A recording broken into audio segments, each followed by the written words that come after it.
We do not have empty space between us. We have energy.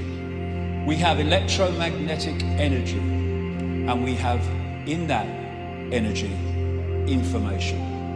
And from that, what I call the biological computer decodes that information into a sense of reality that we think is solid, but simply cannot be. And now we have mainstream scientists saying this reality could be just a hologram, exactly what it is.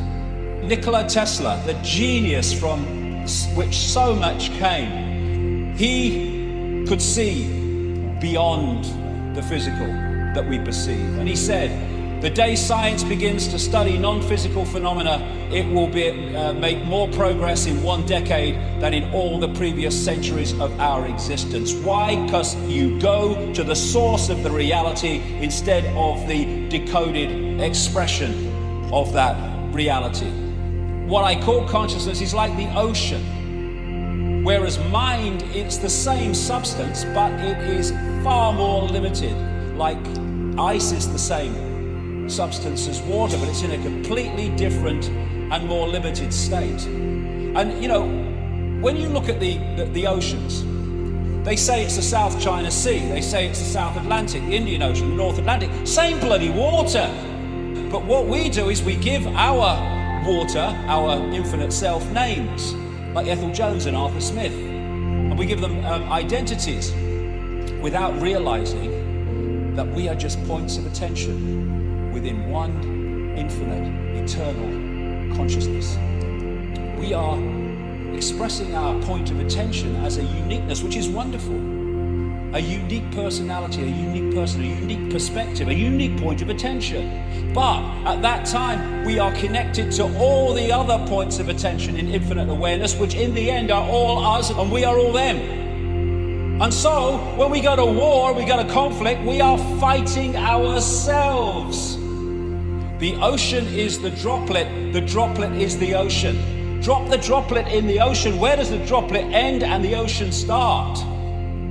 The idea of the conspiracy is to keep that droplet disconnected from the ocean. And when they do that, we have the world that we live in. If you don't become the ocean, you'll be seasick all your life. And so many people feel this ache, this sense of disconnection, this sense of longing that they can't put words to, because one part of them, one level of them knows that we're all one. Everything is all one. Leonardo da Vinci learned how to see, realize that everything connects to everything else.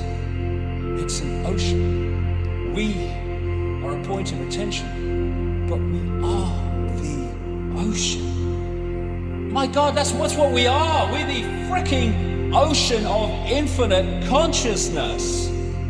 What a job they've done to persuade us we're Ethel from the store. Near-death experiences, the common themes of what they say is incredible. How they leave the body and suddenly past, present and future are all happening at the same time, in the same moment. How they have multiple levels of awareness at the same time. In the body they had one level of awareness, because the body focuses us in these frequencies, locks us in like a computer. The fear of death comes from the ignorance of life. There is no death. There's just a removal from the vehicle into consciousness and awareness of itself again. But you get people frightened of death, and they'll give their power away to doctors and chemo, freaking therapy and all of it, because they want to stay alive because they fear death. There is no death. There's just a change of point of attention.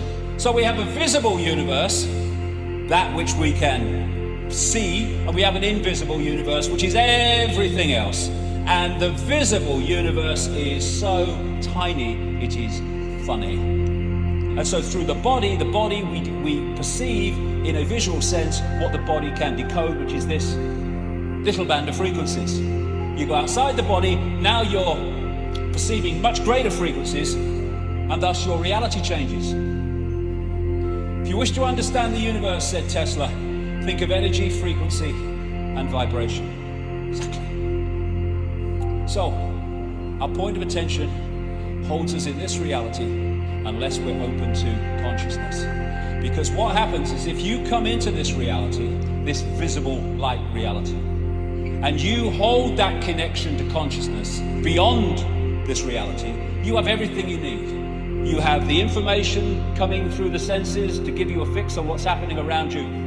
But you have the big picture that's outside of this reality, that's not programmed by its perceptions and its sense of limitation, which can then feed you insight, inspiration, intuition, to give you insight beyond that which you are directly experiencing. But you get disconnected from that, big problem. You're now trying to get your entire fix on reality from the reality you are in. And if a network controls that reality and that information that's coming at you, they are going to program your sense of reality for life. And so in this world, there are people in the program who are only getting that sense of reality, and then there are people who've opened their minds and opened their hearts who are accessing another sense of reality, and these people call these people mad and crazy and dangerous. Yes, they are. They're dangerous to the prevailing program. So what is the universe? It is information. Information decoding information. And form is information. Our base state is awareness. It doesn't have form, it's just awareness. But we come into the realms of form, and form is created from information. And so we need to stop living the lie and start living the truth of who we really are. We are infinite awareness. We are not humans. That is our experience. We are infinite awareness having that experience. Infinite possibility.